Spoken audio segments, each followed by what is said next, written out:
ঈদ, কুরবানি, মাংস এগুলা নিয়ে সবাই মিলে খুবই একটু ব্যস্ততার মাঝে গেছে। তারপরে কাজে কর্মে অস্থিরতা, মেহমান, তারপর সবাই নিয়ে অনেক একটু ইয়েতে গেছিলাম, হিমশিমেতে গেছিলাম। তো হ্যালো এভরিওয়ান, আসসালামু আলাইকুম। আজকে আমি আপনাদের সাথে এই যে ঈদের দিনের পুরোটা ভিডিও আপনাদের সাথে শেয়ার করতেছি। রান্নাটা তো গরু কাটাকুটা নিয়ে ওগুলো শেয়ার করতেছি না, শুধু আপাতত রান্নাটা করতেছি। এই যে এখানে 10 কেজি গরু মাংস নেওয়া হয়েছে রান্নার জন্য। তো 10 কেজি গরু মাংসটার সাথে পরিমাণ মতো জিরা বাটা, তারপরে জিরা বাটা, এখানে আমরা রসুন বাটা দিলাম। দেশি রসুন বাটা দিলে অনেক মজা হয়, তো এখানে দেশি রসুন বাটা দিলাম। অনেক পরিমাণ মতো দিচ্ছি, এখানে কোনো টেবিল মাপা হয় নাই, তো যতটুকু পরিমাণ মতো লাগে ততটুকুই দিচ্ছি। তারপরে আদা বাটা, জিরা বাটা, রসুন বাটা, মোট কথা মানে একটা 10 কেজি পরিমাণ যতটুকু মশলা লাগে সবই এখানে আমরা মোটামুটি দিব। প্রস্তুত প্রণালী এটাকে বলা হয়, প্রস্তুত প্রণালী করতেছি।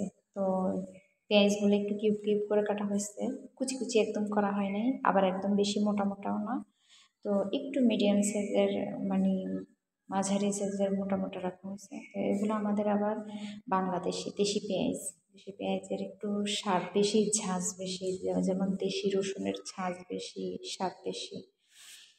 তো এখানে যে গুঁড়ো মরিচ, গুঁড়ো হলুদ এগুলো সব দিলাম আর কি, পরিমাণ মতো যতটুকু লাগে ততটুকু দেওয়া হয়েছে। লবণ হইতে যা যা লাগে সব কিছুই আমরা দিলাম রান্নার জন্য।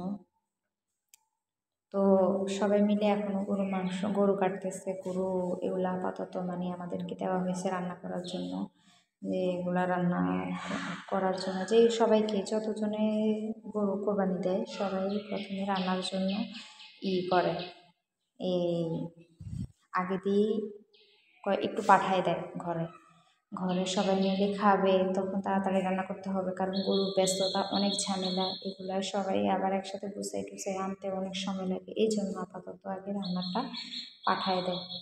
তো অবশেষে এই যে রান্নাটা পাঠাই দিছে, সব কিছু পরিমাণ মতো দিয়ে, তারপর তেল দিয়ে, তেলের পরিমাণটা একটু কম দেওয়া হয়েছে, কেননা আমাদের এই যে তেলটা একদম কম খাই, কারণ তেল খুবই অপছন্দ আমার পরিবারের মধ্যে।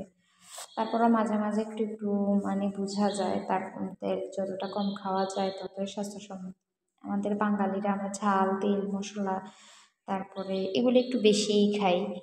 আবার তেল তুল এগুলো বেশি খাওয়া হয় আমাদের বাংলাতে, কিন্তু বাহিরের রাষ্ট্রে আপনারা দেখেন তারা শুধু সিদ্ধ করে খায়।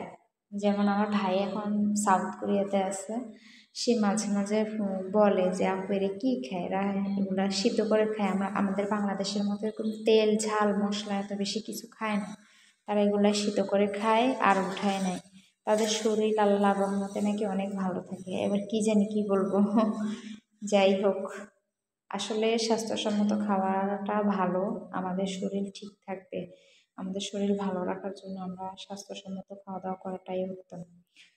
তো অবশেষে এখানে এখন এই যে পাতিল একটা ওইটাতে মাখাইছে, ওইটাতে হইব না, আমার মা বলতেছে যে বড় পাতিলে দিতে হবে, এটাতে নাকি হবে, আমরা দুই বোনে বলতেছে যে এটাতে হবে। থাক, যেহেতু উনি বলতেছে ওনার কথা তো রাখতেই হবে, তো আর কি করার, অবশেষে বড় পাতিলে ঢেলে নিছি। তো এই যে পাতিলটা বিসমিল্লা বলে, বিসমিল্লাতে নাকি অনেক বরকত আমাদের ইসলাম ধর্মে।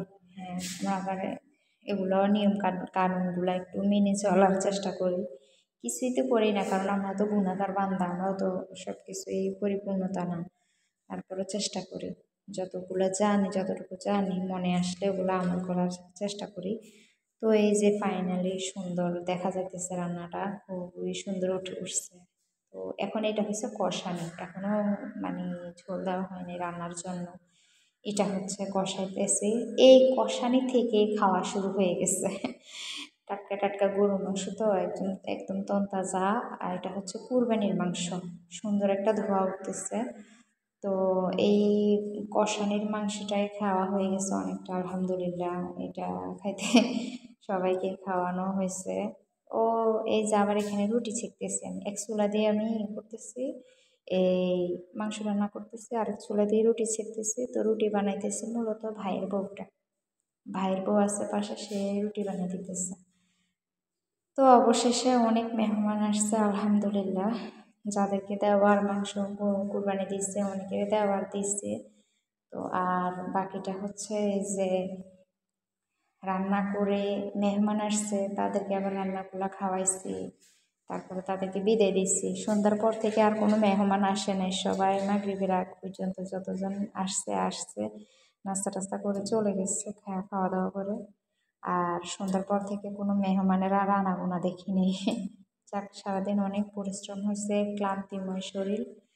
তো এরপরে আমার ছোট্ট ছেলেটাও অসুস্থ ছিল, এই কাজে কর্মে যে সে আমাকে এতটুকু সময় দিবে, তারপরেও আলহামদুলিল্লাহ, কারণ সে আমাকে অনেক জ্বালাতন করছে, সে এত সময় দেয় না আমাকে, কেননা তার শরীর অসুস্থ আর আমি কাজ করা তার পছন্দ না।